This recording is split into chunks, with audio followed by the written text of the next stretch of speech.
So fellas, so got the Trooper car back in the garage again, finally. I alluded to it the other day. I think I was doing a video for something else. I showed it in the background, but yeah, so I had the engine out,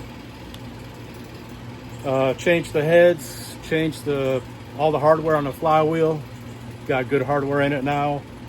Oh, that's what it was. I was doing a video about the flywheel. And put new head gaskets on, of course, and new intake manifold gasket, because I did have a leak in the old intake manifold gasket. So we got all that remedied. Still running speed density on it now. I started it up. I set the timing yesterday. The X pipe that was on the red car that had, when I had AccuFab headers on it. So those headers fit, or that X pipe fits on these AccuFab headers, but they're a little different. Usually the X will be like right underneath the middle of the drive shaft. It's a little bit off because I put the ball sockets on both and they're not in exactly the same spot. So I have to get that remedied at the exhaust shop. And there's no room for because it's off center, the catbacks, like I got way in the back over there on the wall. That's two of them. There's a third pair in the trunk already. So when I get to the exhaust shop, they can put them on. So it's got X pipe on there now, but no mufflers. So it is pretty loud. Still running the speed density. I've got a couple other processors I'm going to try on there now, or in a bit, and then I'm going to run try a mass air processor, and I'll show you what that entails here in a second. All right, so with the speed density, you got to have this down here hooked up to the vacuum, and so all I got to do is unplug that, plug the vacuum line, and then I've got this already configured. I had it like this before when I ran it before, so I can plug in the mass air meter. I just got a slot meter in there right now, and this is I've got a couple of different bottoms. This one's like flat. That's what I had on there before when I had a 1-inch spacer. I really can't go lower with this on there because then it's going to hit up here. So what I've got another bottom on the way, so to speak. The one on there now is like 1.25 inch drop, but that should come later on today, so I'll be able to show it to you. So I'll probably have to customize this here to push that in to clearance it, and then to try to get it lower. And then I'll probably have to cut a little bit back here too, so it'll clear where the throttle cable goes. This throttle cable is going to be replaced because the ball, I think I got this one from Rock Auto, and that ball cavity is like really big, so when it fits onto the ball on the lever or the arm of the throttle body, it fits on there, but it's really loose, and I was worried about it coming off. So I got another one from LMR that fits a lot better. I just haven't disconnected it from the gas pedal inside to swap it out. I got to get the seat out of the way because I got so much stuff in here I can't open the door all the way to get my big old butt up in there to get that. So what I'm going to do is put a filter on and then hook up the mass air meter processor, and then I'll be able to run it on mass air, theoretically.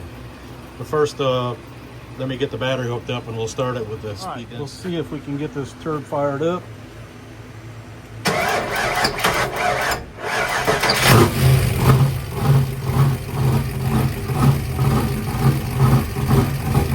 I need to reset the timing.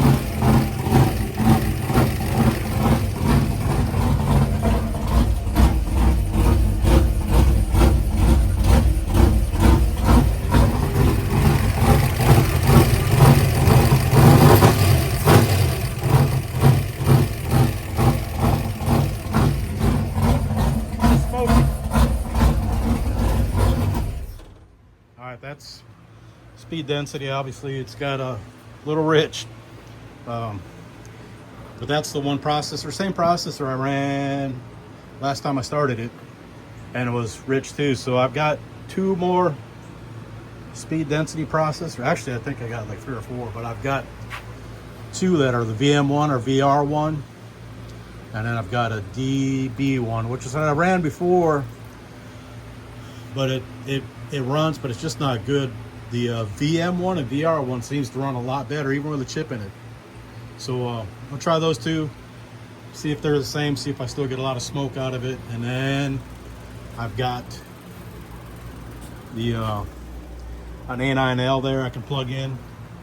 So I'll have to use the Pro M meter on it. That's from the red car, just to try it, make sure it works before I peel that tape off and put a chip on it, because it had been fixed by that ECM repair outfit from eBay. These guys, they did the one that's in the LTD, and they did the one in the pickup. It seemed like they do pretty good work, so I've gone with them before. Like I said, I've not the first time using them, but everything seems okay. I like the way it idles, even though it's little. It's still like I said, it's all stock cam. It's just been advanced 4 degrees. Sounds pretty badass, but ain't much to it. We'll see how it works out. Hopefully we get her into the 6s. Well, let me shut this off and get that other meter or processor swapped in. The work I'm doing on it now that the engine's in and running is I took this passenger door off, take it apart, get all the rest of the door bars out and make it look like that. Because right now it's all factory. So what we'll do is take the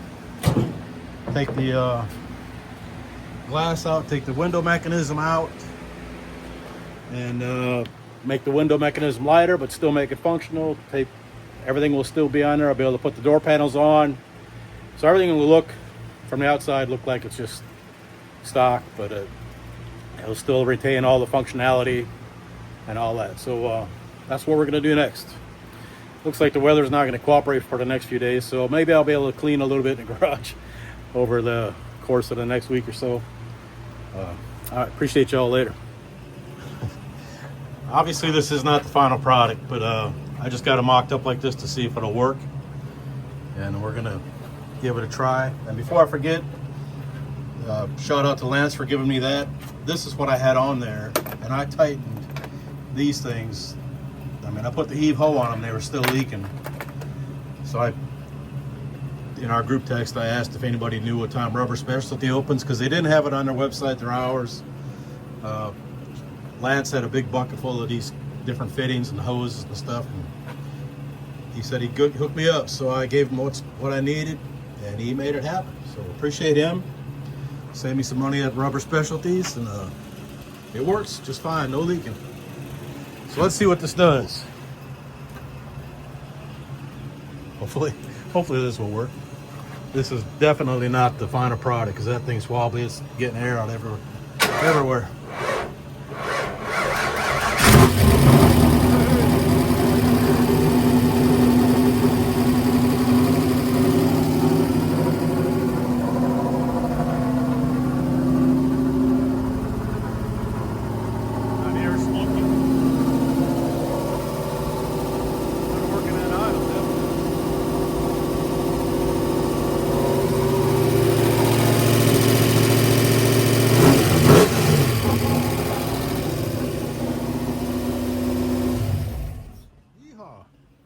Well, it worked.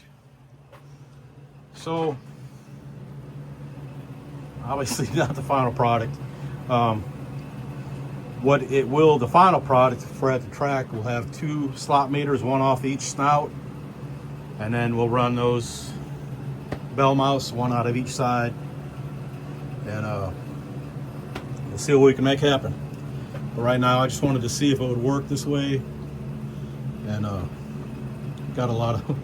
got some tuning to do, obviously. Hopefully I can get the idle to come down. Right now the idle air is blocked off just because speed density was sucking so much air from other places. And this, we might have to work on the PVC, but we got something to start with anyway, and it runs. So idling at 1500 is not ideal, but like I said, it's a start. So that's mass air. I went to the garage and I dug out my other speed density processors, and then we'll see if one of those is the best. I'd rather run speed density because then I can run the this thing on top of the 4-hole and have foam sealed to the hood. But if the speed density is not going to give, you know, if it's not going to be like, if it's where the idle's messy, if it loads up, you know, it's not it's burning up a lot of fuel, then obviously that's not the ideal. So like I said, we'll see what we can do with. I can't hold it still. If we can get the speed density dialed in so it's streetable and not, you know, blowing black smoke and burning up a lot of fuel, then we'll run it that way. If not, then we'll just go with mass air. And the base that I thought was coming in for this is coming in, I thought it was coming in yesterday, but it's actually this afternoon. And that is going to take some tuning because it's going to drop this a little bit. So I'll have to customize the front of that to get it to sit lower. The other bases I've got, this one and the one on there currently that's been kind of customized with a hammer. I can use one of them for the air pan on the white car with the 331 and the carburetor. So anyway, that's where we're at. Just got to finish the door and I can get it out here outside without it raining on me, and bleed the brakes, set the pinion angle, and that is pretty much it to start working on the body work and get all that stuff put on the inside where it belongs. All right, we'll wrap all this up and get her put up on the interwebs. Appreciate y'all. Later on.